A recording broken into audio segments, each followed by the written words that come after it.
जय जय रघुवीर समर्थ श्रीमत दासबोध दशक 8वा ज्ञानदशक मायोद्भव नाम समास 9वा सिद्ध लक्षण नाम श्रीराम समर्थ श्रीराम समर्थ अंतरी गेलिया अमृत बाह्य काया लखलखित अंतरस्थिती बाणता संत लक्षणे कैसी। दशक 8 ज्याचं नाव ज्ञानदशक मायोद्भव नाम असं समर्थाने दिलेलं आहे आणि त्यातील समास 9वा सिद्ध लक्षणाचा समर्थाने आज घेतलेला आहे। समर्थाने सिद्धाची लक्षणे याच्यामध्ये सांगितली आहेत। जेव्हा मनुष्य जन्माला येतो तेव्हा जर तो मायेत असेल, त्याचं लक्ष केवळ संसारात असेल, तो संसाराशी बांधला गेलेला असेल, संसार सोडून त्याला दुसरं काही कळत नसेल, अशा माणसाला पहिली अवस्था प्राप्त होते आणि त्या अवस्थेला बद्ध असं म्हटले जाते। ती बद्धावस्था आहे। बद्ध म्हणजे बांधला गेला। पण साधू संतांच्या सद्ग्रंथांच्या आणि सद्विचारांच्या माध्यमातून त्या बद्धाला आपण याच्यातून मुक्त झालो पाहिजे अशी तळमळ लागते। त्यावेळेस तो मुमुक्षु होतो। त्याला असे वाटते की या संसारात राहण्यापेक्षा आपल्याला भगवत प्राप्ती व्हावी, आपण मुक्त व्हावं, म्हणून तो तळमळू लागतो। त्याला मोक्षाची इच्छा असते, म्हणून त्याला मुमुक्ष असं म्हणतात, आणि मोक्षाची इच्छा करणारा म्हणून मुमुक्षु। पण त्याची नुसती इच्छा कायम राहत नाही, की ती इच्छा इतकी तीव्र होते की तो त्या कार्यासाठी प्रत्यक्ष प्रवृत्त होतो आणि प्रत्यक्ष प्रवृत्त झाल्यामुळे तो त्याला मोक्ष प्राप्तीसाठी तो नाना प्रकारची साधनं करतो। म्हणजे श्रवण मननाआधी सर्व साधने करून तो आपल्याला त्या बंधनातून तोडण्याचा पूर्ण प्रयत्न करतो। त्याला साधक असं म्हणतात। जो साधना करतो तो साधक, बद्ध मुमुक्षु साधक। आणि आता समर्थ म्हणतात आहे मोक्ष प्राप्तीसाठी करत असलेली धडपड, आणि तीही धडपड शेवटी त्या साधकाचं परिवसन, साधकाचा शेवटचा मुक्काम सिद्धापर्यंत येऊन पोचतो आणि साधकानंतर तो सिद्ध होतो। याचा अर्थ त्याचं संसार बंधन पूर्णपणे तुटलेलं असतं। म्हणून अशा प्रकारे बद्ध, समर्थाने पहिलं सांगितलं बद्ध म्हणजे काय, मुमुक्षु म्हणजे काय, साधक म्हणजे काय, आणि शेवटी दिला आहे सिद्ध। या 4 प्रकारे त्याच्या अवस्था आहेत। आणि म्हणून समर्थ आता सिद्धाची लक्षणं आपल्याला सांगत आहेत। काही समाजातील लोक बद्ध आहेत, जे संसाराला बांधलेले आहेत। काही लोकांना या संसाराचा आता कंटाळा आलेला आहे आणि तळमळ लागली आहे ती कोणाची, फक्त भगवत प्राप्तीची। भगवंत प्राप्त आलेला आहे आणि ती तळमळ भगवंत प्राप्त व्हावा ते मुमुक्षु आहेत। आणि ज्यांना नुसती तळमळ नाही लागली तर त्यांना त्या साधनेला लागलेली आहे, ते तसंच सत्कार्य करतात आहे। तशा प्रकारे श्रवण मननाआधी अशा प्रकारचे संस्कार आपल्या मनावर समर्थ करतात आहे। ते सर्व साधक आहेत आणि ते या सर्व साधकांची शेवटची त्यांची जी इच्छा आहे की आपल्याला मोक्ष प्राप्त व्हावा, बंधनातून पूर्णपणे आपण सुटावं, आणि या इच्छेला जे प्राप्त करतात त्यांना सिद्ध असे म्हणतात। म्हणून श्री समर्थांनी या दशक 8 आणि समास 9 मध्ये सिद्ध जो व्यक्ती असेल त्या सिद्ध व्यक्तीची जी लक्षणे आहेत ती लक्षणे या समासामध्ये समर्थ आपल्याला सांगत आहेत। आता ही लक्षणं कोणती आहेत ती आता आपण बघू। हे आपण मागे काही समासात पाहिली होती, पण समर्थांनी या ठिकाणी विशेष करून सिद्धाची आणि साधूची लक्षणं सांगितली आहेत, ती आपण श्रवण करूया। समर्थ पहिलीच ओवी उत्तमाची देतात आहे। अंतरी गेलिया अमृत, किती उत्तम आहे बघा। अंतरी गेलिया अमृत बाह्य काया लखलखित। अमृत गेल्यावर काया कशी होते, बाह्य काया लखलखित अंतरस्थिती बाणता संत लक्षणे कैसी। झाले आत्मज्ञान बरवे हे कैसेनी पा जाणावे, म्हणून बोलली स्वभावे साधू लक्षणे। ऐक सिद्धाचे लक्षण सिद्ध म्हणजे स्वरूप जाण, तेथे पाहता वेगळेपण मुळीच नाही। स्वरूप होऊन राहीजे तया नाव सिद्ध बोलीजे, सिद्ध स्वरूपीचे साजे सिद्धपण। वेदशास्त्री जे प्रसिद्ध स्वरूप स्वतः सिद्ध, तयासीच बोलीजे सिद्ध अन्यथा न घडे। श्री समर्थ आपल्याला पहिलाच दृष्टांत देतात आहे। काय म्हटलंय पहिलीच ओवी, अंतरी गेलिया अमृत बाह्य काया लखलखित। अमृत पिल्यानंतर ज्याप्रमाणे बाह्य काया लखलखित होते लखलखीत होते याचा अर्थ बाह्य काया तेजपुंज होते, त्याप्रमाणे अंतरस्थिती बाणता संत लक्षणे ऐका. आता अंतरस्थिती म्हणजे काय हो, तर मनामध्ये अंतरामध्ये जेव्हा आपल्याला स्वरूपाकारती झालेली असते त्यावेळी तो कसा वागतो, कसा राहतो, त्यात कोणता बदल होतो ते जरा ऐका. म्हणून म्हटले झाले आत्मज्ञान बरवे. अमृत जे घेतल्यानंतर मृत्यू येत नाही त्यांना अमृत म्हटलं. या ठिकाणी समर्थांनी त्या अमृताची तुलना आत्मज्ञानाला दिली आहे. आत्मज्ञान आपल्याला प्राप्त झाल्याबरोबर, आत्मज्ञान आम्ही सेवन केल्याबरोबर आम्हाला आमच्या स्वरूपाचा बोध होतो आणि आमचा जो मूळ देह आहे तो देह नाशिवंत असून आमचं मूळ स्वरूप जे आहे, ज्याला आम्ही स्वरूपाकार शब्द वापरला आहे, त्याची आपल्याला कल्पना येते. जसं अमृत पिल्यानंतर काया लखलखीत होते आणि आत्मज्ञान झाल्यानंतर अंतर आणि बाह्य माणसामध्ये बदल होतो, त्याचा परिणाम त्याच्या शरीरावर दिसू लागतो. त्याची मन, बुद्धी आणि चित्त, अहंकार्यामध्ये बदल होतो. म्हणून समर्थ म्हणतात ऐक सिद्धाचे लक्षण. सिद्ध म्हणजे स्वरूप जाणं. सिद्ध म्हणजे काय हो, तर ज्यांनी स्वरूपाचं ज्ञान प्राप्त केलेलं आहे, ज्यांना ब्रह्मज्ञान प्राप्त झालेलं आहे, म्हणजे मी ब्रह्म आहे हे ज्याने जाणलं आहे त्याला सिद्ध असे म्हणतात.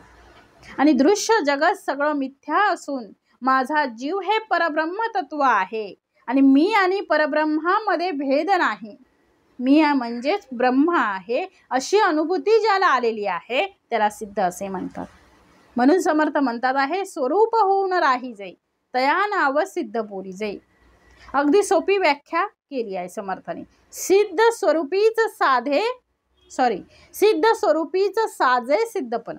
जेव्हा तो सिद्ध स्वरूपामध्ये विलीन होतो, स्वरूप आणि तो यामध्ये अभिन्नत्व निर्माण होते. जीव हा शिवपण प्राप्त करतो. जो जीव मायेतून सुटून ब्रह्माकार होतो त्याला सिद्ध असे म्हटलेले आहे. म्हणून म्हटलं आहे वेदशास्त्री जे प्रसिद्ध स्वरूप स्वतः सिद्ध तयासीच बोली जे सिद्ध अन्यथा न घडे. वेदशास्त्रांनी सुद्धा ज्या स्वरूपाचं वर्णन केलेलं आहे ते स्वरूप ज्याने प्राप्त केलेलं आहे, जाणलं आहे, त्यामध्ये तो विलीन झालेला आहे, त्यामध्ये एकरूप झालेला आहे तो आणि ब्रह्म यामध्ये अभेदत्व निर्माण झालं आहे, त्यालाच काय म्हणतात, सिद्ध म्हणावं.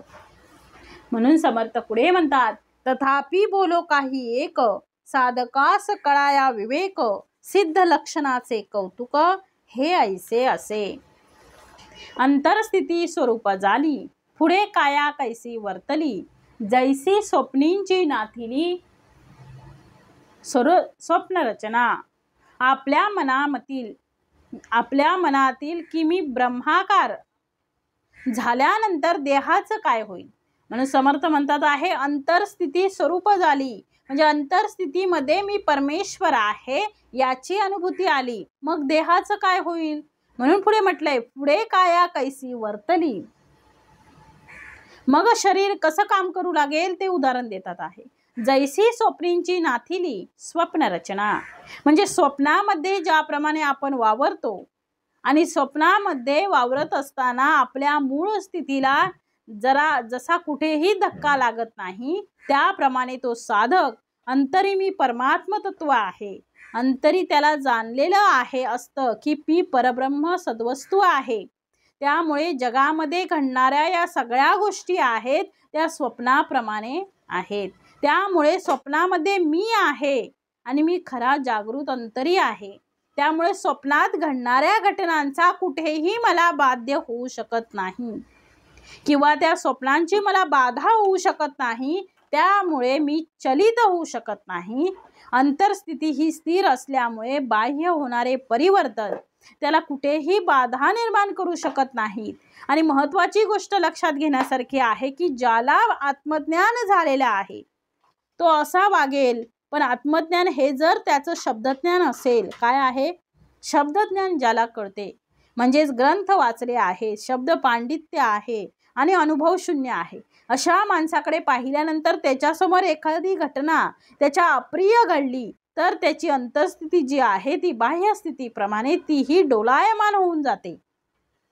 तो आतूनच खचून जातो. आणि एखाद्या माणसाला म्हटलं डॉक्टरांनी की तुम्हाला कॅन्सर झालेला आहे, आता जेव्हा तुम्हाला कॅन्सर झाला असे म्हटल्याबरोबर तो आतूनच गर्भगळीत होऊन जातो. त्याची अंतरस्थिती आतूनच ढासळून जाते. शरीर जरी उभं असलं तरी तो आतूनच घाबरलेला असतो. याचा अर्थ त्याला ब्रह्मज्ञान झालेलं नाही आहे. त्याच्याकडे शब्द पांडित्य आहे. मी म्हणजे परब्रह्म तत्व आहे आणि मी अविनाशी आहे, मला कोणीही नष्ट करू शकत नाही. देह हा निश्चितच नाशिवंत आहे आणि तो पडणारच आहे. देह म्हणजे मी नाही आहे असा तो भरभरून सांगत असतो. शब्दज्ञान त्याला भरपूर असते. ज्या वेळीस त्याला अशा प्रकारची अप्रिय घटना त्याच्या डोळ्यासमोर येते किंवा त्याच्या मनस्थितीला छेद जाणारा एखादा प्रसंग येतो, त्यावेळेस तो मात्र गर्भगळीत होऊन जातो. त्याचे हातपाय गळून जातात. त्याच्याकडनं उठणं सुद्धा होत नाही. त्याला डिप्रेशन येते आणि त्यामुळे तो त्याच्या व्यवहारामध्ये पुढे पुढे चुकू लागतो. आणि याच्या उलट सिद्ध पुरुषाची गोष्ट आहे. सिद्ध पुरुषाला व्यवहार करताना त्याला कुठेही अडचण येत नाही. तो व्यवहारामध्ये आनंदाने राहतो. त्याच्या डोळ्यासमोर जरी एखादी घटना त्याच्या इच्छेच्या पलीकडे घडलेली असेल तरी सुद्धा त्या घटनेला तो अतिशय आनंदाने स्वीकारतो. कारण त्याला अपेक्षित असते हे सर्व परिवर्तनीय आहे, त्यामध्ये त्याच्यात बदल होत नाही. अनेक महापुरुषांची उदाहरणं आपण चरित्रामध्ये ऐकलेली आहेत आणि वाचलेलीही आहेत. संत गाडगे महाराजांना कीर्तनामध्ये कोणी एकाने एक निरोप दिला की महाराज अशी अशी घटना घडली आहे. महाराजांनी आपलं कीर्तन चालू ठेवलं आणि कीर्तन पूर्ण 2 तास झाल्यानंतर ते शांत बसले. जो निरोप देण्यात आला होता तो निरोप असा होता की तुमचा मुलगा गेला आहे. ते म्हणाले संत गाडगे महाराज, ऐसे मेले कोट्यान कोटी काय रडू एकासाठी. बघाओ, अंतरस्थिती अशी बांधून घेतली होती की या जगतामध्ये घडणाऱ्या सगळ्या घटना या सगळ्या स्वप्नाकार आहेत आणि त्यामुळे या स्वप्नाला मी किती महत्त्व द्यावं. जो आतून जागा असतो तो बाह्य स्वरूपात सुद्धा जागा असतो. हे बाह्य दिसणारं दृश्य जगत हे सगळं खोटं आहे, हे स्वप्नाकार आहे, हे त्यांनी मनाशी पक्क ठरवलेलं असतं. आणि जरी यदा कदाचित त्याच्या बाह्य वर्तणुकीमध्ये जरी फरक असेल तरी अंतरस्थितीमध्ये त्याच्यात काहीही फरक राहत नाही, अशी ही अवस्था असते. म्हणून समर्थ पुढे म्हणतात, तथापि सिद्धांचे लक्षण काही करू निरूपण, जेने बाने अंतर्खुन परमार्थाची. सदा स्वरूपानुसंधान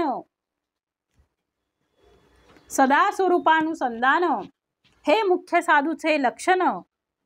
जनी असो ना आपण जना वेगळा. आता काय सांगितलंय समर्थाने, तर तो जनामध्ये असतो परंतु जनाच्या वेगळा तो वागतो. दिसतो तो जनामध्ये, जनासारिखा दिसे परंतु जना वेगळ्या गोष्टी सांगे.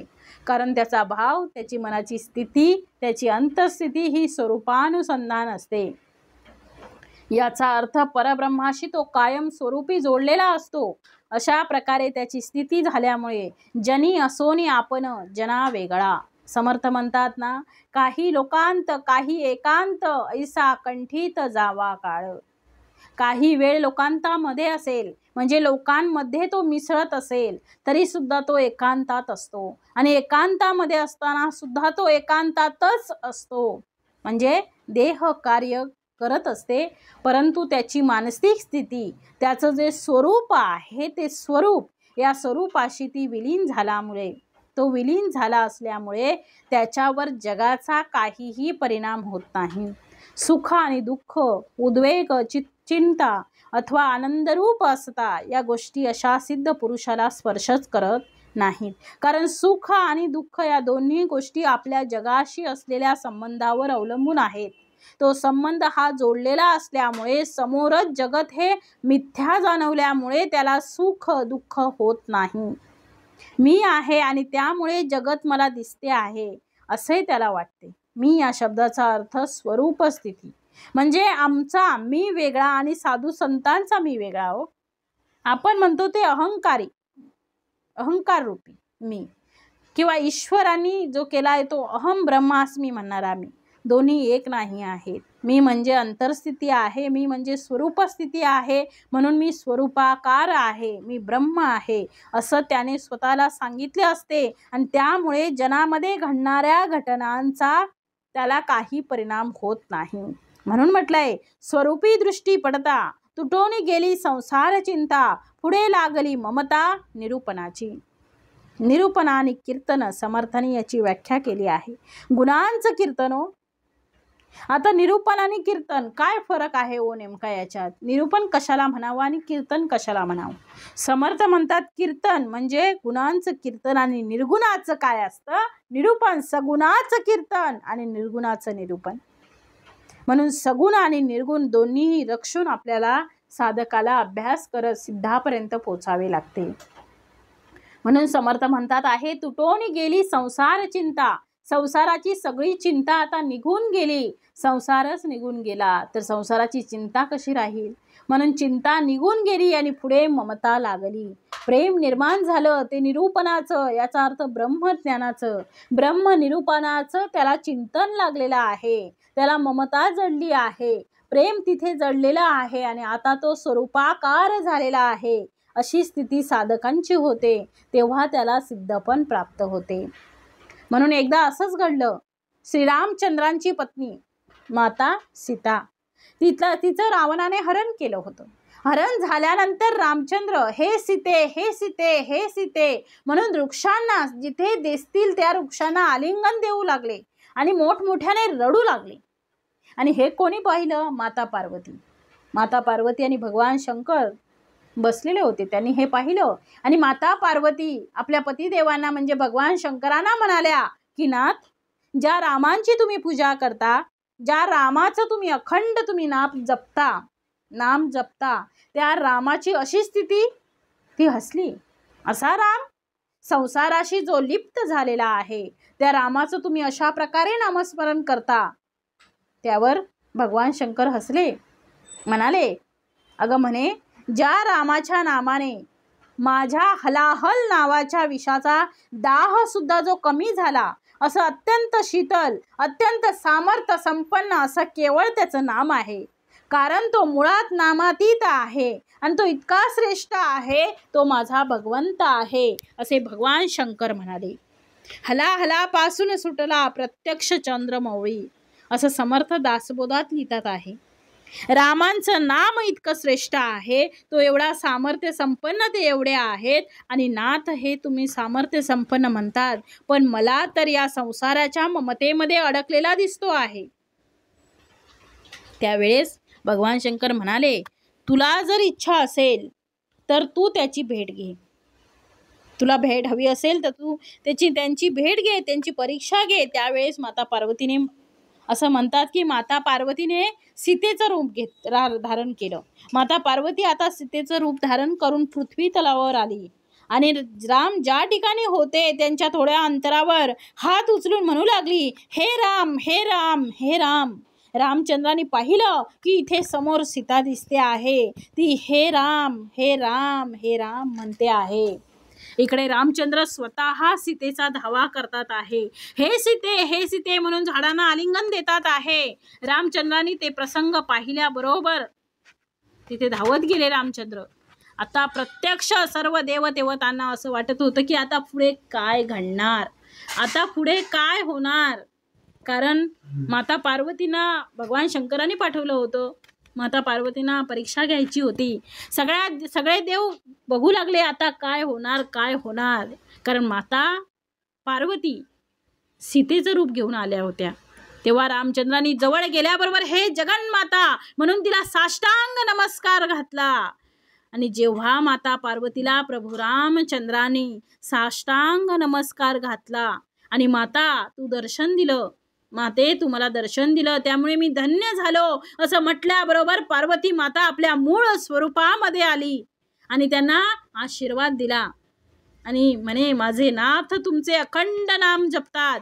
याचं कारण आज मला कळालं. याचा अर्थ देह काहीही करत असेल, याच्यावरून समजतं देह काहीही करत असेल तर आत्मानुसंधान जे आहे ते भंगलेलं नव्हतं. दुःख बाह्य होतं, दुःख जनाला दिसत होतं, परंतु तो मनामध्ये मात्र त्यांच्या काहीही परिणाम झालेला नव्हता. प्रत्यक्ष भगवान शंकर माता पार्वतीला म्हणाले की काय झालं. त्यावेळेस पार्वतीने कबूल केलं की राम हे धन्य आहेत, राम हे आपल्या स्वरूपाशी इतके विलीन एकरूप आहेत, इतके एकरूप आहेत की आतून त्यांच्यात कुठेही बदल नाही. म्हणजे माणसाच्या डोळ्यासमोर दिसणाऱ्या सगळ्या गोष्टी या जरी भिन्न वाटत असल्या तरी अंतरस्थिती मात्र आपली स्थिर असली पाहिजे, ती डगमगू देता कामा नये. म्हणून पुढे समर्थाने म्हटलंय, स्वरूपी दृष्टी पडता तुटून गेली संसार चिंता, पुढे लागली ममता निरूपणाची. हे साधकाचे लक्षण परी सिद्धा अंगी असे जाण, सिद्ध लक्षण साधके विन. साधकाचे लक्षण आहे पण ते सिद्धाच्या अंगात असतेच. साधक आणि सिद्ध विद्यार्थी दशेमध्ये असलेला साधक आणि विद्यार्थी दशा परिपूर्ण करून शिक्षकामध्ये आलेला गुण म्हणजे सिद्धता. शिक्षकही अभ्यास करतात आणि विद्यार्थीही अभ्यास करतात. मग या दोघांच्या अभ्यासामध्ये शिक्षक अभ्यास करतात ते विद्यार्थ्याला कळावं म्हणून, आणि विद्यार्थी अभ्यास करतो ते स्वतःला कळावं म्हणून. म्हणून साधक साधना करतो तर ते स्वतःसाठी करतो आहे, सिद्ध साधना करतो आहे तर तो साधकांसाठी करतो आहे. म्हणून साधू संत सज्जन आणि सिद्ध पुरुष हे लोक आपल्या जीवनामध्ये आपल्या नित्याच्या कामाला, नित्याच्या क्रमाला, नित्याच्या साधनेला, ज्याला आम्ही उपासना म्हणतो, ती साधना न टाकता ती उपासना ते अखंड ठेवतात. आणि आता सिद्धता प्राप्त झाली आहे, अंतरी सगळ्या गोष्टी बांधलेल्याच आहेत, मीच परमेश्वर आहे याची मला आता अनुभूती आलेली आहे. मग माळ कशाला जपायची, मग जप कशाला करायचा, मग मंदिरात कशाला जायचं, मग ग्रंथ कशाला वाचायचा, असा जर कोणी प्रश्न विचारला तर तो सिद्ध पुरुष आकृती करतो, पण करत असताना मात्र त्याचा फायदा मागील पिढीला होतो.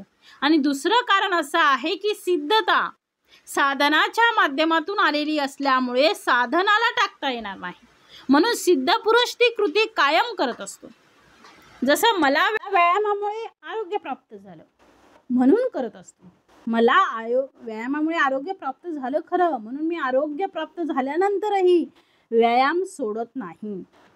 कारण काय हो, तर म्हणून आरोग्य प्राप्त झाल्यानंतरही व्यायाम सोडायचा नसतो, सोडत नाही. पहिलं जनारोग्य असते, आरोग्य चांगले, अनारोग्य असतं पहिलं, आपलं आरोग्य चांगलं नसतं.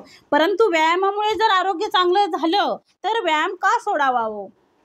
म्हणून डॉक्टर म्हणतात व्यायाम करा, म्हणजे रोगी हा व्यायाम करतो किंवा अशक्त हा व्यायाम करतो, त्यानंतर त्याला आरोग्य प्राप्त होतं, तो सशक्त होतो, तो निरोगी होतो. मग निरोगी झाल्यानंतर व्यायामाची गरज काय आहे, तर याचं उत्तर आहे ज्यामुळे मला आरोग्य प्राप्त झालं ती गोष्ट म्हणजे ती साधना टाकता येत नाही.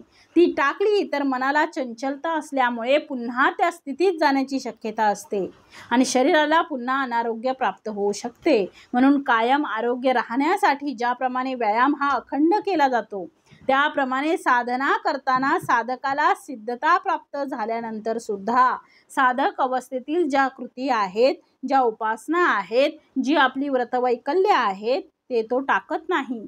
परंतु अंतरस्थिती मात्र सिद्धाची बदललेली असते. अंतरस्थिती मात्र त्याला माहीत असते की आपण स्वरूपाकार आहोत. म्हणून समर्थ म्हणतात आहे की हे साधकाचे लक्षण परिसिद्धा अंगी असे जाण, सिद्ध लक्षण साधके विन बोलोच नये. बाह्य साधकाचे परी, बाह्य रूपाने तो जरी साधकाप्रमाणे दिसत असेल, साधकाप्रमाणे वागतो आणि स्वरूपाकार अंतरी आणि आतमध्ये मात्र तो स्वरूपाकार असतो. सिद्ध लक्षण ते चतुरी जाणीजे ऐसे, म्हणजे वेश असावा बावळा, परी अंतरी असाव्या नाना कळा. सामान्यतः इतर लोकांच्या जनामध्ये जनासारखा राहतो, परंतु जना वेगळ्या गोष्टी सांगतो, करतो.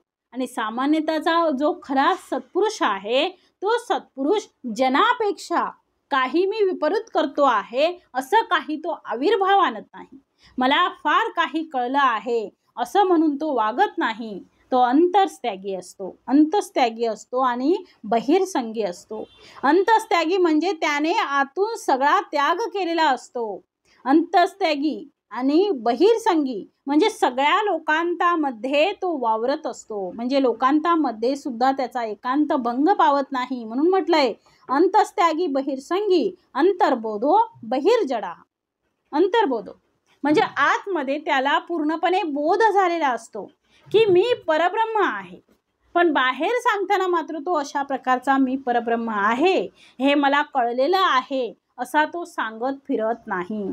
उलट बहिर्जडा, मला कळत नाही अशी नम्रता तो धारण करतो. म्हणून अंतर एको बहिर्नाना. काय म्हटलंय? अंतर एको बहिर्नाना. अंतरी मात्र तो एकटा असतो, अर्थात स्वरूपाकार असतो. आणि बहिर्नाना म्हणजे इतरांबरोबर तो मिसळत असतो. म्हणून पुढे म्हटलंय लोके विहर राघवे. प्रभू रामचंद्रांना त्यांच्या सद्गुरूंनी म्हणजे वसिष्ठ ऋषींनी हा बोध केला होता की हे रामा तू असं असं वाग. काय वाग? अंतस्त्यागी बहिर्संगी अंतर्बोधो बहिर्जडा अंतर एको बहिर्नाना लोके विहर राघव.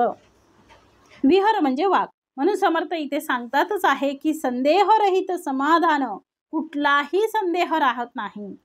साधक साधना करतात. साधक साधना करताना संदेह कधी कधी राहू शकतो. हे केल्यानंतर मला हे प्राप्त होईल का? ते केल्यानंतर मला हे प्राप्त होईल का? की माझी साधना वाया जाईल? खरंच हे आहे का? म्हणून लोक म्हणतात आहे म्हणून मी करतो का? कशावरून हे खरं आहे? अशा प्रकारचा संदेह सामान्यतः राहतो. पण सिद्धाच्या अंगी कुठलाही संदेह राहत नाही.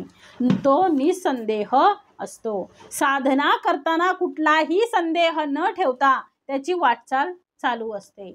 संदेहरहित साधन तेजी सिद्धांचे लक्षण अंतर्बाह्य समाधान चळेना ऐसे. डॉक्टर एखादं इंजेक्शन देतात तेव्हाच डॉक्टर निसंदेह असतो आणि जो पेशंट असतो ना तो संदेही असतो. डॉक्टरला माहीत असते की या इंजेक्शनने याला बरं वाटणार आहे, कारण यामध्ये अशा प्रकारचं औषध आहे की याच्या रोगांवरती ती मात्रा आहे. त्यामुळे डॉक्टर हा निसंदेह असतो. पण पेशंट म्हणतो डॉक्टर मला इंजेक्शन दिलेलं आहे, मला बरं वाटेल का हो? इंजेक्शन तर घेतो. तशी साधना मनुष्य करतो, पण साधनेतून फळ मिळेल का असा माणसाचा सामान्यतः प्रश्न निर्माण होतो. पण साधू किंवा सिद्ध पुरुष यांनी केलेली साधना त्यांना माहीत असते की ही कृती मी करतो आहे, पण यातून निश्चित हे फळ मिळणार आहे. म्हणून म्हटलंय अचळ झाली अंतस्थिती. अचळ म्हणजे न हलणारी, स्थिर. अचळ झाली अंतर्स्थिती तेथे चळेनास चलनास कैसी गती. स्वरूपी लागता वृत्ती स्वरूपाची झाली अंतर्स्थिती. जेव्हा स्थिर असते त्यावेळेस तेथे चलनास कैसी गती. त्यामुळे बाहेरच्या चंचलतेला आतली स्थिरता भंग करता येत नाही. कोणाबाबत? तर सिद्धाबाबत. साधकांच्या किंवा बद्ध आणि मुमुक्षाच्या बाबतीत तसं होत नाही. आणि बाह्य स्थिती बदलली की ती अंतर्स्थिती बदलून जाते. बाहेरून धक्का लागला की आतलं पाणी हलतं, पण असं तो कुंभ असतो. त्या बाहेरच्या वस्तूला कितीही दणके दिले तरी आतल्या पाण्याला धक्का लागत नाही. आणि म्हणून आपण बघा सिमेंट कॉन्क्रीटची एक टाकी तयार करतो आणि ती आपल्या घराच्या वर बसवतो आणि ते पाणी आपण वापरतो. ते पाणी कुठे असते? तर 4थ्या मजल्यावर, आणि तिथून ते पाणी खाली येते. एखाद्या व्यक्तीने विचार केला की त्या आतल्या पाण्याला धक्का द्यायचा असेल तर बाहेरून त्या टँकला जरी बुक्की मारली, कुठलाही धक्का दिला तरी ते आतलं पाणी जे आहे ते जे स्थिर असते त्याला धक्का लागत नाही. ते कसं असतं? अचळ असते. म्हणून ग्लासमध्ये असलेला एखादा पदार्थ, एखादा असलेला पातळ पदार्थ किंवा पाणी असेल तर त्या ग्लासला धक्का लागल्याबरोबर आतलं पाणी सुद्धा ते डफळते, ते सांडते. तसं साधकाच्या बाबतीत आहे. बाहेरून धक्का लागणे म्हणजे संसारामध्ये असलेले आपत्ती त्याच्यावर येणं. अंतर्स्थिती त्याची दुखावते. सुख, दुःख, उद्वेग आणि चिंता या गोष्टीमुळे तो साधक दुःखी होतो. कारण तो सिद्ध नसतो. आणि जेव्हा तो सिद्धता प्राप्त करतो तेव्हा त्याला बाहेरच्या कृतीचा कुठलाही परिणाम होत नाही. आणि अनेक महापुरुषांच्या जीवनामध्ये संसारातील अनेक दुःखाच्या घटना घडल्या, परंतु त्यांच्या अंतर्स्थितीला किंवा त्यांच्या वागण्यामध्ये कुठेही बदल झालेला दिसला नाही. आता उदाहरणार्थ आपण म्हणजे आताच आपण उदाहरणार्थ पाहिलं. काय होतं उदाहरण संत गाडगे बाबांचं आणि आता आहे लोकमान्य टिळकांचं. लोकमान्य टिळकांना जेव्हा असं कळलं की आपला मुलगा गेला आहे, तेव्हा लोकमान्य टिळकांना अनेक लोक भेटायला आले हो. आणि त्यांनी विचारलं, टिळक आपला पुत्र गेला, आम्हाला दुःख झालं. त्यावेळी टिळक सहजपणे म्हणाले, की प्लेगच्या साथीमध्ये अनेक लोक गेले आहेत. ज्याप्रमाणे होळीच्या दिवसामध्ये प्रत्येकाला आपल्या घरची एक गौरी द्यावी लागते, तशा प्रकारे माझ्या घरातील एक वस्तू गेलेली आहे. म्हणजे आहे ती तुके देवाचे, ऐसे वर्तने निश्चयाचे, मूळ तुटे उद्वेगाचे, येणे रीती. हे सिद्धाचं लक्षण आहे. सिद्ध पुरुष तो सिद्धच असतो. त्याला माहीत असते की या सगळ्या घडणाऱ्या घटना या घडणारच आहेत, आज नाही तरी उद्या घडणारच आहेत. याचा अर्थ असा की सिद्धाच्या अंगामध्ये हे सामर्थ्य आलेले असते, हे धैर्य आलेले असते. आणि म्हणून आपण नेहमी शौर्य आणि धैर्यामध्ये फरक करतो. रणांगणामध्ये प्रत्यक्ष लढत असताना शौर्य दाखवावे लागते, ती शूरता आहे, ती वीरता आहे. पण संकट प्रसंगी न डगमगणे याला धैर्य असं म्हटलेलं आहे. आणि ते धैर्य जोपर्यंत दृश्य जगत हे मुळामध्ये नाही आहे, अशी अंतरस्थिती पक्की बनवलेली असते, त्यावेळेस जगामध्ये घडणाऱ्या घटनांचा कुठलाही परिणाम त्याच्यावर होत नसतो. म्हणून समर्थ म्हणतात आहे, अचळ झाली अंतरस्थिती, तेथे चलनास कैसी गती, स्वरूपी लागता वृत्ती स्वरूपची झाली. मग तो चळताच अचळ, चंचळपणे निश्चळ असो न चंचळ देह त्याचा. ते म्हणतात आहे की सिद्धाच्या अंगामध्ये जेव्हा अंतरस्थिती ही त्याची अचळ झाल्यामुळे शरीर जरी चंचळ झालं तरी त्याचा परिणाम काहीही होत नाही. उदाहरणार्थ रागवल्यानंतर रागवणे ही क्रिया शरीराची आणि शांती ही कृती या स्वरूपाची. म्हणजे आविर्भावातून एखादा व्यक्ती जर चंचल दिसत असेल तरी अंतरस्थिती मात्र त्याची निश्चलता असते. अंतरस्थिती कशी असते त्याची? अंतरी मात्र त्याची निश्चलता असते. सैनिक लढत असताना त्याचा देह एका ठिकाणी नसतो, तो शेवटपर्यंत लढत असतो, अर्थात देह पडेपर्यंत लढत असतो.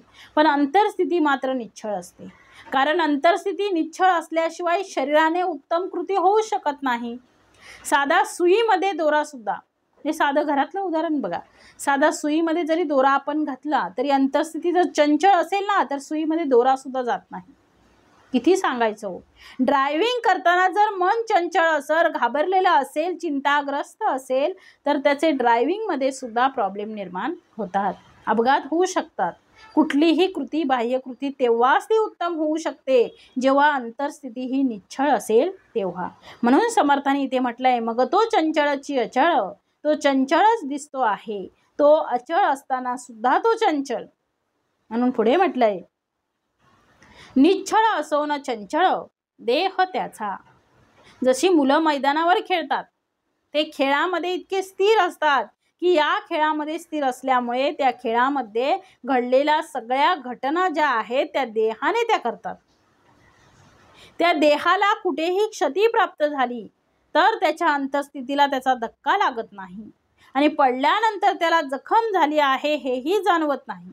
पण जेव्हा त्या खेळातून ते बाहेर येतात तेव्हा त्याची देहबुद्धी जागी होते आणि मग देहाकडे लक्ष जाते, म्हणजे दृश्य जगतामध्ये लक्ष जातं आणि मग ते पुन्हा चंचल होतात आणि मग रडायला लागतात. म्हणून समर्थ म्हणतात आहे की अंतरस्थिती अशी स्थिर करा की बाह्य स्थितीचा परिणाम आमच्यावर होता कामा नये, आमच्यावर होणार नाही, अशी स्थिती आपली केली पाहिजे आपण.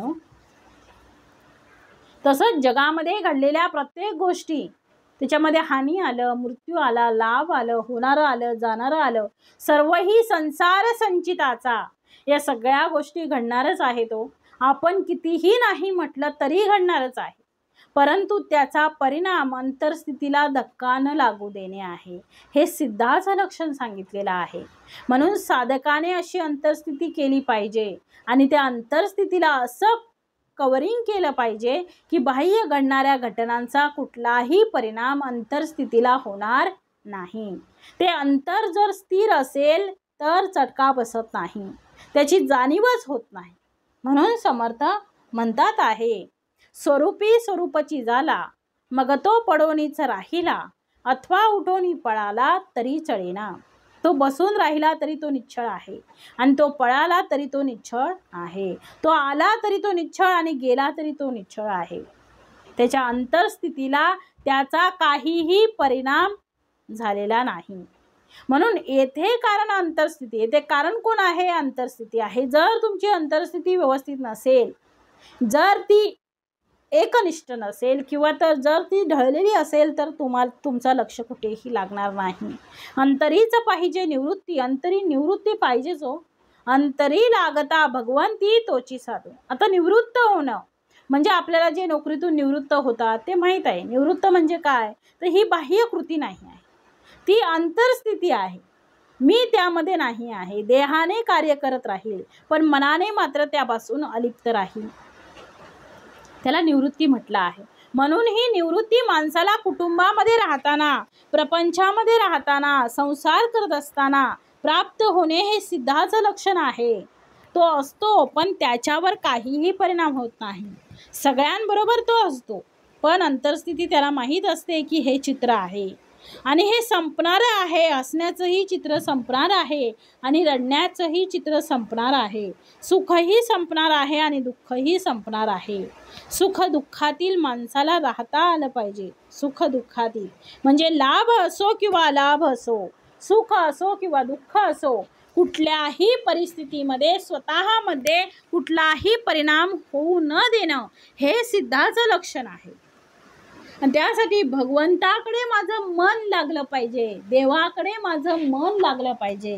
देव आणि मी एकच आहे. भगवंताकडे मन माझं लागलं पाहिजे. जो साधक त्याला साधू असं म्हणतात. काय साधतो? तर अंतरस्थिती जो निश्चळता साधतो त्याला साधू म्हणावं. म्हणून संत तुकाराम महाराज म्हणायचे, काय म्हणायचे? बरे झाले देवा बाईल कर्कशा. कारण त्यांचं भगवंताकडे मन लागायचं आणि बाईल जर त्यांची बायकोच जर उत्तमाची असती तर त्यांचं मन त्यांच्या घरीच रमलं असतं, भगवंताच्या चरणी रमलं नसतं. म्हणून ते देवाचे आभार म्हणतात. बरे झाले देवा बाईल कर्कशा, बरे झाले देवा पडला काळ, बरे झाले देवा निघाले दिवाळे. म्हणून तर तुझी आठवण झाली समर्था. बरं झालं म्हणण्याचं सामर्थ्य फक्त साधूंचं आहे, आपलं नाही हो. आपल्यावर संकट आल्यावर आपण किती डगमगतो, कारण त्याचा काहीही परिणाम नाही. ते झालं ते झालं. म्हणून समर्थ म्हणतात आहे, बाह्य भलतैसे असावे, परी अंतर स्वरूपी लावावे, लक्षणे दिसती स्वभावे साधू अंगी.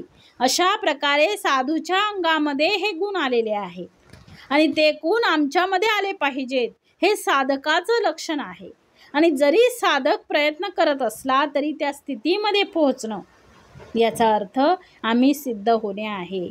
आम्ही सर्वांना साधकातून सिद्ध अवस्था प्राप्त व्हावी आपल्या सर्वांना. म्हणून समर्थांना आपण प्रार्थना करूया. आणि ही अंतरस्थिती माझ्या मनात निर्माण झाली पाहिजे.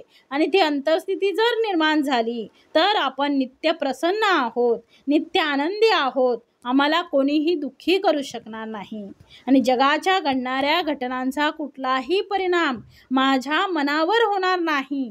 अशा प्रकारची अवस्था निर्माण करणं हे परमार्थाचं पहिलं लक्षण आहे. आणि म्हणून परमार्थामध्ये जो परमार्थी असेल त्यांनी ही साधना करावी. आणि एवढंच समर्थांनी या ठिकाणी सांगितलेलं आहे. आम्ही ज्यांना साधू म्हणतो, ज्यांना आम्ही संत म्हणतो, ज्यांना आम्ही सिद्ध म्हणतो, त्यांच्या मनाची अवस्था कशी असते तर तिथे मन शिल्लक नसते. तू मन मीची करी, माझं मन हे आता माझं राहिलेलंच नाही, ते आता माझं मन भगवंताचं झालं आहे. काय आहे तर ही परमेश्वराची कृपा आहे. चांगलं घडलं आणि वाईट घडलं तरी भगवंताची इच्छा आहे असे म्हणणे हे लक्षणच साधकाचं आहे हो. आणि असं अंतरी ठसवणं हे सिद्धाचं लक्षण आहे. सिद्ध पुरुष स्वतःचं मन शिल्लक ठेवत नाही, त्या मनाचं उन्मन करतो आणि भगवंताची इच्छा ती माझी इच्छा या भावातून तो सदैव वावरत असतो, म्हणून तो डगमगत नाही. म्हणून समर्थ म्हणतात आहे, बाह्य भलतैसे असावे, असू द्या ना काय असेल ते, होईल ते होऊ द्या ना. कारण आपल्या कर्मानुसार आपल्या डोळ्यासमोर घडणाऱ्या घटना आपल्याला पाहाव्या लागतात. मग त्या पाहत असताना, त्या भोगत असताना आम्ही आमचं मन साक्षी म्हणून ठेवावं. आणि या जगामध्ये घडणाऱ्या घटना या शरीराला आणि मनाला क्षिती पोहोचू शकतात, त्रास देऊ शकतात. म्हणून या शरीराला कुठलाही त्रास होऊ नये आणि मनाला कुठलंही दुःख होऊ नये यासाठी सदैव मनुष्य धडपडत असतो. ती धडपड कोणाची आहे? मनाची आहे. आणि ती धडपड जर मनाची असेल तर सुख, दुःख, उद्वेग, चिंता या माणसाला होत राहतात. पण ती सर्व काय आहे? बाह्य कृती असेल. आणि अंतरी जर तो स्थिर असेल, त्याचं मन हे निश्चळ असेल, तर त्याला कृती करतो पण परिणामांची त्याला चिंता नसते. म्हणून औषध घ्यावं कशासाठी? बरं होण्यासाठी. आणि बरं झालं तर भगवंताची इच्छा मानावी, आणि नाही बरं झालं तरी पण भगवंताची इच्छा मानावी. अशी मनस्थिती साधूंची असते. म्हणून समर्थ म्हणतात आहे, राजी बैसता अवलिळा, अंगी बाणे राजकळा, स्वरूपी लागता जिव्हाळा, लक्षणे बाणती. समर्थाने इथे फार सुंदर दृष्टांत दिला आहे. समर्थ म्हणतात आहे, राजा हा राज्यपदावर बसल्याबरोबर त्याच्यामध्ये तो बदल दिसतो. तो राजा होण्याच्या अगोदर जेव्हा तो सामान्य असतो तेव्हा त्याच्या अंतर्स्थिती बाह्यस्थितीकडे लक्ष द्या, आणि जेव्हा तो राज्यावर बसल्यानंतर त्याच्यामध्ये होणारा बदल पहा. माणूस तोच आहे, पण फक्त राजसिंहासनावर बसला की राजा झाला. महाराजांचा विजय असो असा प्रजनांनी जर म्हटल्याबरोबर त्यांच्या कृतीमध्ये, त्याच्या अंतर्स्थितीमध्ये केवढा बदल होतो, तसा बदल आमचा झाला पाहिजे. आम्ही सिद्ध झालेलो आहोत, आता मला कोणीही पराजित करू शकणार नाही. आता आम्ही सिद्ध झालो आहोत, कोणी मला दुःख देऊ शकणार नाही. अशी स्थिती माणसाची निर्माण होणे यासाठी समर्थ म्हणतात आहे, राजी बैसता अवलिळा. राज्यावर तो बसला आहे, अंगी बाणे राजकळा. बसल्याबरोबरच त्याच्या चेहऱ्यावर प्रसन्नता येते, बसल्याबरोबरच चेहरा तेजपुंज वाटू लागतो, बसल्याबरोबरच अंगावरचे वस्त्र बदलतात, आणि बसल्याबरोबर सामर्थ्य आल्यासारखं वाटतं, बसल्याबरोबर सर्व सत्ता आपल्या हातात आल्यासारखी वाटते. ती बसणे, त्याप्रमाणे आम्ही सिद्धाच्या आसनावर बसावं, याचा अर्थ सिद्ध व्हावं. तसं मी सिद्ध झालेलो आहे, ही अवस्था मनाची निश्चळ अवस्था प्राप्त व्हावी, मग दुःख नाही. म्हणून समर्थ म्हणतात, स्वरूपी लागतात जिव्हाळा, लक्षणे बाणती. एखाद्या मुलीचे लग्न होते आणि लग्न झाल्याबरोबरच तिने जर समजा लग्न तो एखाद्या शिक्षकाबरोबरच तिने लग्न केलेलं असतं, तर तिला समाजामधील इतर बायका असतात किंवा इतर लोक असतात, ती काय बोलतात? मास्तरीणबाई बोलतात. बघा का बोलतात? ती तर गृहिणी आहे ना, मग तिला मास्तरीणबाई का बोलतात? कारण तिचा पती शिक्षक आहे, म्हणजे तिला शिक्षिका म्हणतात. कारण तिचा नवरा शिक्षक आहे म्हणून तिला मास्तरीणबाई म्हणतात. तसं राजी बैसता अवलिळा, अंगी बाणे राजकळा, स्वरूपी लागता जिव्हाळा, लक्षणे बाणती. एरवी अभ्यास करिता, हात न चढती सर्वथा, स्वरूपी राहावे तत्वता, स्वरूप होणे. अभ्यासाचा मुकुट म्हणे, वृत्ती राहावी निर्गुणी, संत संगे निरूपणी, स्थिती बाणे. आता समर्थ म्हणतात, ती लक्षणे एरवी कितीही अभ्यास केला तरी प्राप्त होऊ शकत नाही. जोपर्यंत आपण ती लक्षणं आपल्या अंगामध्ये रुजून घेत नाही किंवा ती अंमलात आणत नाही, तोपर्यंत आपल्याला अभ्यास केला तरी तिची प्राप्ती होणार नाही. ती अंगामध्ये रुजवावी लागतील. म्हणून स्वरूपाच्या ठिकाणी स्वरूपाकार होऊन राहावे लागते, तरच ती लक्षणे आपल्या अंगी बांधतील.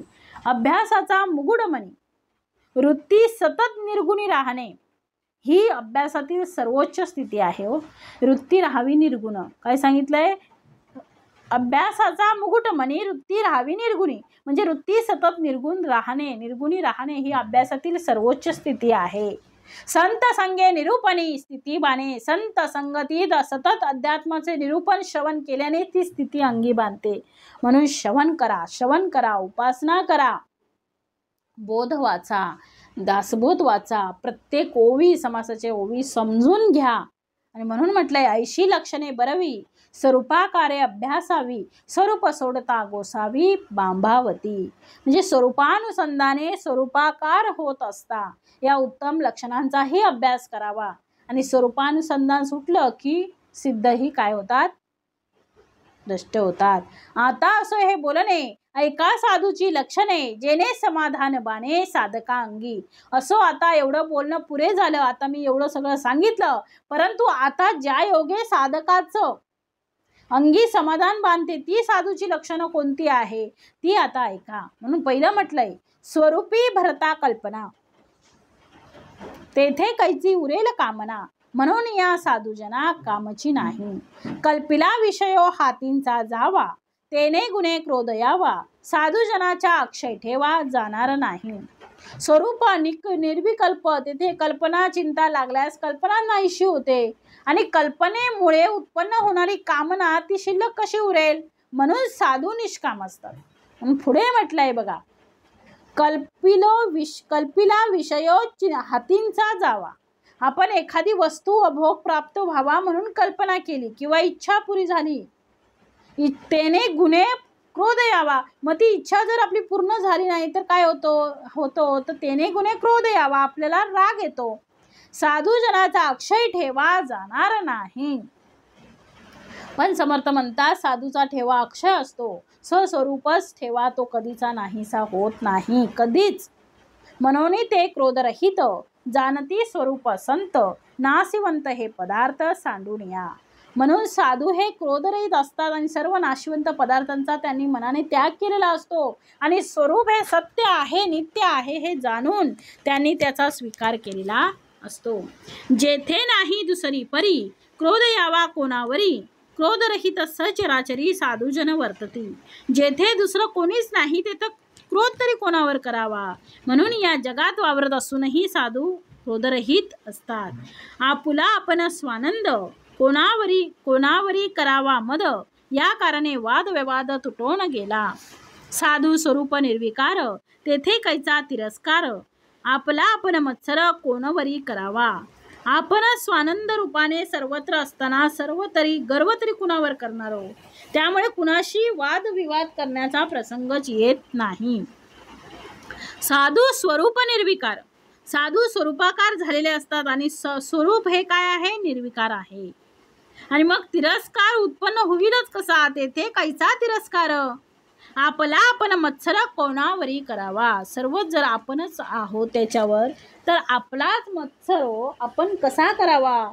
म्हणून समर्थांनी पुढची ओवी दिलेली आहे. समर्थ पुढच्या ओवीमध्ये म्हणतात आहे, साधू वस्तू अनायासे, या कारणे मत्सर नसे, मद मत्सराचे पिसे साधूसी नाही.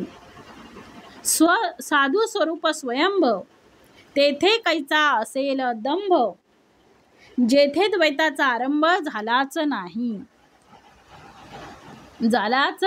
नाही. म्हणून पुढे समर्थ आता म्हणतात आहे बघा, साधू अनायासे आत्मवस्तुरूप झालेले असतात आणि त्यामुळे तिथे विकारांना वावच नसतो आणि मदमत्सराचे खूळ साधूंच्या ठिकाणी नसतं. साधू हे स्वतः सिद्ध स्वरूपाकार झालेले असतात आणि तेथे द्वैत निर्माणच होऊ शकत नाही. मग तिथे दंभ असेल तरी कसा. म्हणून पुढे म्हटलंय, जेने दृश्य केले विसंच, तयास कैचा हो प्रपंच, या कारणे निप्रपंच साधू जाणावा.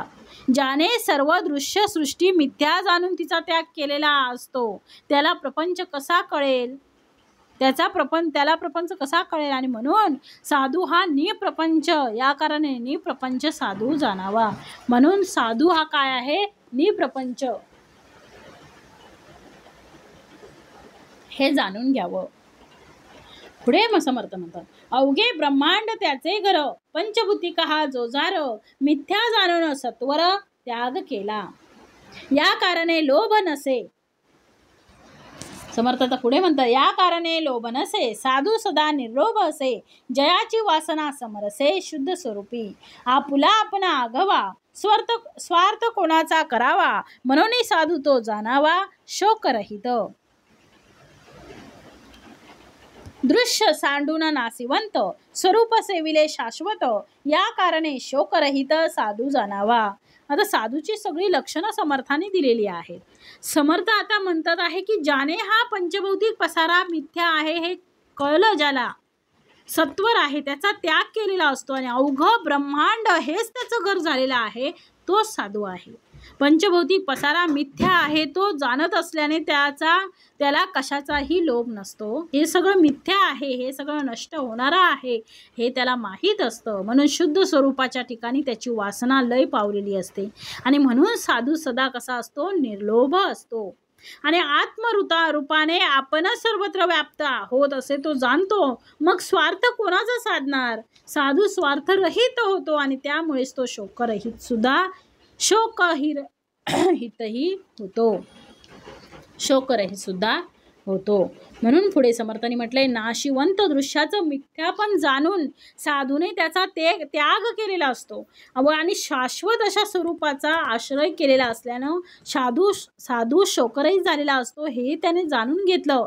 आणि म्हणून पुढची ओवी दिली आहे, शोके दुःखवावी वृत्ती तरी ते जाहली निवृत्ती. शोकामुळे मनात काय होते, दुःखाची वृत्ती उत्पन्न होते. म्हणून साधू आधी अंती शोकरहित, पण साधू हा वृत्ती विरहित झालेला असतो आणि म्हणून तो आधी व अंती शोकरहितच असतो. त्या कशाचाही तो शोक बाळगत नाही. म्हणून समर्थ म्हणतात आहे, मोहे झळंबावे मन तरी ते जाहले उन्मन, या कारणे साधूजन मोहातीत. आता म्हणलंय, मन मोहाने पछाडले जाते, पण साधूला उन्मनी अवस्था प्राप्त झालेली असल्याने तो मोहातीत असतो, त्याला काही फरक पडत नाही. साधू वस्तू अद्वय तेथे कैसे वाटेल अभय, परब्रह्म ते निर्भय तोची साधू. आत्मवस्तू ही एकच आहे आणि तिच्याशी साधू एकरूप झालेला असल्याने त्याला भय कशाचे वाटणार? कारण परब्रह्म जसे निर्भय असते तसाच त्याच्याशी ऐक्य पावलेला साधूही निर्भय असतो. या कारणे भयातीत साधू निर्मय निवांत सकळास मांडेल अंत, साधू अनंत रूपी. साधू हा भयातीत असतो आणि निर्भय आणि निवांत असतो. सर्व दृश्य सृष्टीचा प्रलय काळी अंत ओढावला तरी साधू अनंत रूप परब्रह्माशी ऐक्य पावल्याने तो अनंतच होतो. म्हणजे समर्थांनी इथं दिलंय बघा, सकळांस मांडेल अंत, सृष्टीचा जरी प्रलय काळ आला, अंत जरी ओढावला तरी साधू अनंत रूप कसा असतो, परब्रह्माशी एकरूप असतो. सत्य स्वरूपे अमर झाला, भय कैचे वाटेल त्याला, या कारणे साधू जनाला भयेची नाही. सत्य स्वरूपाशी ऐक्य पाहून तो अमर झालेला असतो, मग त्याला भय कसं वाटल? म्हणून साधूंना भयच नसते. जेथे नाही द्वंद्व भेद, आपला आपण अभेद, तेथे कैसा उठेल खेद देहबुद्धीचा. म्हणून समर्थ पुढे म्हणतात, जेथे द्वैतामुळे येणारे वितुष्ट नाही तेथे खेद कसा उत्पन्न होणार? देहबुद्धीमुळे खेद उत्पन्न होतो आणि साधू आपण केवळ अभेद म्हणजे एकच आत्मरूप झालेला असल्याने त्यास खेद होत नाही. आणि म्हणून समर्थांनी पुढे दिलंय, बुद्धीने नेमिले निर्गुणा, त्यास कोणीच नेईना, या कारणे साधू जना खेदची नाही.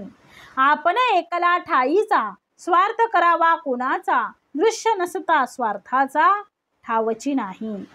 साधू आपणची एक, तेथे कैसा दुःख शोक, दुजे विन अविवेक होणार नाही. आता सांगितलंय, त्याच्या बुद्धीने निर्गुणाचा जर निश्चय केलेला असतं तर तो निर्गुण आला तर कोणी नेऊच शकत नाही. त्यामुळे साधूंना खेद वाटतच नाही.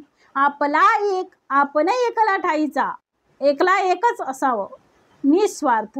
तर स्वार्थ एकला जर एकच असतो तर स्वार्थ कुणाचा करणार? स्वार्थ करावा कोणाचा? दृश्य नसता स्वार्थाचा ठावची नाही. म्हणून मिथ्या ठरल्याने, हे सगळं मिथ्या आहे ठरल्याने स्वार्थाला जागाच उरली नाही. म्हणून म्हटलंय, साधू आपणची एक, तेथे कैचा दुःख शोक. साधू स्वरूपाकार झाल्याने द्वैतपूर्ण निशेष झालेलं असतं आणि दुसरा कोणी नाहीच, तर अविवेक तरी कसा आणणार हो. म्हणून म्हटलंय दुजे विना अविवेक येणार नाही. पुढे समर्थ म्हणतात, आशा धरिता परमार्थाची, दुराशा तुटली स्वार्थाची, म्हणून नैराश्यता साधूची ओळखणं. उत्तमाची ओवी आहे.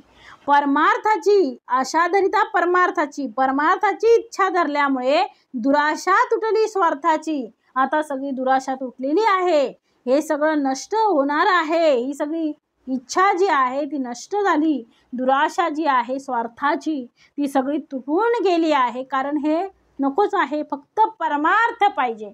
फक्त मला समर्थांचे चरण पाहिजे, सद्गुरूंचे चरण पाहिजे, सद्गुरू माझं झाला पाहिजे. याच्याशिवाय मला कोणाशीही देणं घेणं नाही. म्हणून नैराश्यता साधूची ओळखणं. म्हणून निस्पृहता आणि वैराग्य हे साधूचं लक्षण आहे.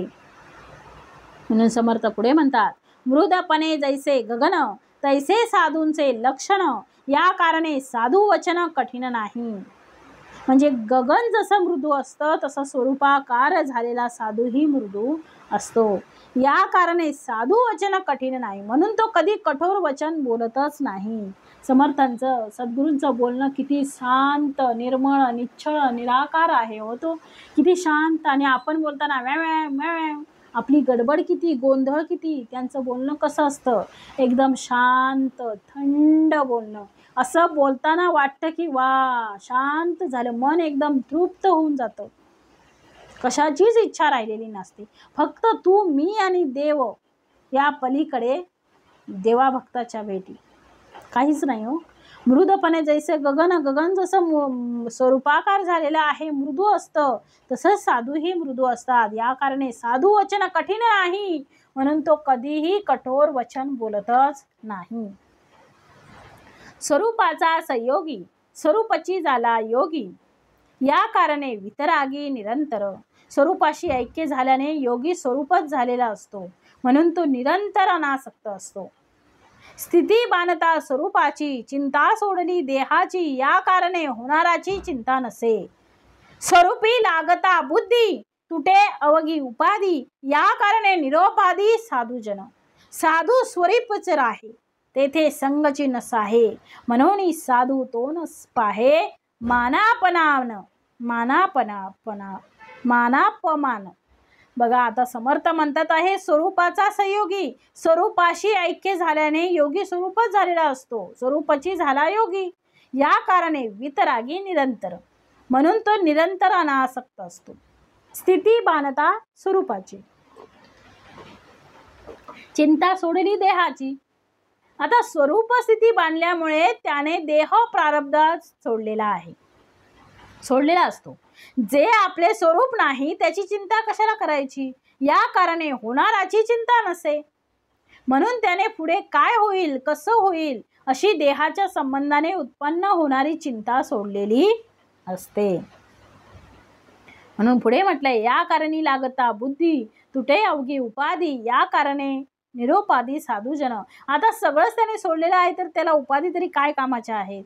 उपाधी त्याला लागू असतात पण ते काहीही तो धरत नाही. बुद्धी स्वरूपाच्या ठिकाणी जडल्यामुळे सर्व उपाधी त्याच्या नष्ट होतात. म्हणून साधू लोक निरुपाधिक असतात. साधू स्वरूपच राहे, तेथे संगची नस आहे. म्हणून साधू तो न पाहे मानापमान. साधू नेहमी स्वरूपाकार होऊन राहतो आणि स्वरूप हे निसंग असते आणि त्यामुळे साधूही निसंग होतो आणि म्हणून तो मानापमानाचा विचारच करत नाही. अलक्षास लावी लक्ष, म्हणून साधू परमदक्ष. ओढू जाणती कैपक्ष परमार्थाचा. तर मानापमान म्हणून साधू तो न पाहे मानापमान. संत तुकाराम महाराजांची गाढवावरून दिंड काढलेली हो. तरी पण सगळे लोकांनी काय केलेलं, चपला गळ्यात चपलांची माळ घातली. परंतु संत तुकाराम महाराज खरंच हो किती उत्तमाची भक्ती असेल त्यांची. किती ते आतून निर्गुण परमात्माचं त्यांनी ध्यान धारणा ते करत होते आणि ते एकदम अलिप्त होते सगळ्यापासून. त्यावेळी ज्यावेळी त्यांनी पायातली चप्पल काढून गळ्यात त्यांच्या घातली, त्यावेळी ते गाढवावरून त्यांची दिंड काढली आणि त्यांच्या घरासमोरून नेली. त्यावेळी त्यांच्या बायकोला आवाज दिला, संत तुकाराम महाराज म्हणाले, माझ्या बायकोला पण आवाज द्या, तिला बघू दे. सगळ्या लोकांनी चप्पल काढून माझ्या गळ्यात घातलेल्या आहेत आणि स्वतः मात्र अनवाणी चालत आहेत. ही साधू आहे तो. साधू जन वेश असावा बावळा, परी अंतरी असाव्या नाना कळा. लक्षास लावी लक्ष, म्हणून साधू परमदक्ष. ओढू जाणती कैपक्ष परमार्थाचा. साधू अलक्ष अशा आत्मस्वरूपावर लक्ष केंद्रित करतो आणि म्हणून तो अत्यंत सावध असतो आणि नेहमी परमार्थाचा कैवार घेतो. स्वरूपी न साहे मळ, म्हणून साधू तो निर्मळ. साधू स्वरूपची केवळ, म्हणून या स्वरूपाच्या ठिकाणी मायारूपी मळ नसतो, म्हणून साधू ही कसा निर्मळ असतात, कारण ते स्वरूपच झालेले असतात. सकळ धर्मांमध्ये धर्म, स्वरूपी राहणे स्वधर्म. हेची जाणीचे मुख्य वर्म, साधू लक्षणाचे. धरिता साधूची संगती, आपणाच लागे स्वरूपस्थिती. स्वरूपस्थितीने बाणती लक्षणे अंगी. ऐसी साधूची लक्षणे, अंगी बाणती निरूपणे. परंतु स्वरूपी राहणे निरंतर. साधूंची संगत धरली म्हणजे आपोआपच स्वरूपस्थिती प्राप्त होते आणि स्वरूपस्थितीमुळे साधूची लक्षणे अंगी बांधतात आणि अध्यात्म निरूपणामुळे, त्याच्या श्रवणामुळे साधूची लक्षणं आपल्या अंगी बांधू लागतात आणि आपण निरंतर स्वरूपी राहावयास लागतो. आणि म्हणून समर्थ पुढे म्हणतात आहे, समर्थांनी पुढे म्हटलंय, निरंतर स्वरूपी राहता. ऐसी साधूची लक्षणे, अंगी बाणती निरूपणे. परंतु स्वरूपी राहणे निरंतर. निरंतर स्वरूपी राहता, स्वरूपाची होई जे तत्वता. मग लक्षणे बाण अंगी बाणता वेळ नाही. स्वरूपी राहिल्या मती, अवगुण अवघेची सांडती. परंतु यासी सत्संगती निरूपण पाहिजे. आता उत्तमाची ओवी समर्थांनी दिलेली आहे. निरंतर स्वरूप राहिले, निरंतर स्वरूपी राहता, स्वरूपाची होई तत्वता. ती की तत्वतः साधक स्वस्वरूपच होतो आणि मग साधूची लक्षणे अंगी बांधण्यास आपल्याला वेळ लागत नाही. मग लक्षणे, मग स्वरूपाने सांगितलं, समर्थांनी सांगितले, मग लक्षणे अंगी बांधता वेळ नाही. पुढे समर्थ म्हणतात, स्वरूपी राहिल्या मती, अवगुण अवघेची सांडती. परंतु याची सत्संगती निरूपण पाहिजे. जर अवगुण सांडायचे असतील, अवगुणांना सोडायचं असेल तर सर्वात महत्वाची समर्थ म्हणतात सत्संगती पाहिजे, निरूपण पाहिजे, त्या निर्गुणाचं निरूपण पाहिजे. बुद्धी स्वरूपामध्ये स्थिर राहिली की सर्व अवगुण आपले नष्ट होतात. पण हे सर्व होण्यासाठी समर्थ म्हणतात सर्वप्रथम सत्संगती आणि संत मुखाने अध्यात्म निरूपण ऐकणे हे व्हायलाच हवं. जोपर्यंत संतांच्या मुखातून निरूपण ऐकत नाही, त्या निर्गुणाचं गुणगान करत नाही, तोपर्यंत संत मुखातून ऐकेपर्यंत आपली काही सुटका नाही. आणि आपण जर समर्थ म्हणतात, जर तुम्हाला अवगुण सोडायचे असतील तर निरूपण सत्संगती आपल्याला खूप महत्त्वाची आहे. संतांची संगती खूप महत्त्वाची आहे. सकळ सृष्टीच्या ठाई अनुभव एकची नाही, तो बोली जाईल सर्वही पुढले समासी. सर्व सृष्टीमध्ये सर्वांचा अनुभव एकसारखाच नसतो. त्यासंबंधी पुढील समासात समर्थांनी सांगितलेलंच आहे. कोणे स्थितीने राहती, कैसा अनुभव पाहती. रामदास मने श्रोती, अवधान द्यावे. शेवटची ओवी उत्तमाची आहे. कोण कोण कुठल्या प्रकारे राहतात, त्यांना काय काय अनुभव येतात, ते श्रोत्यांनी अवधान देऊन ऐकावं असं समर्थ रामदास स्वामी सांगत आहेत. ते पुढच्या समासात आपण श्रवण करणार आहोत. इति श्रीदास बोधे गुरु शिष्य संवादे इति श्रीदास बोधे गुरु शिष्य संवादे सिद्ध लक्षण नाम समास 9. जय जय रघुवीर समर्थ.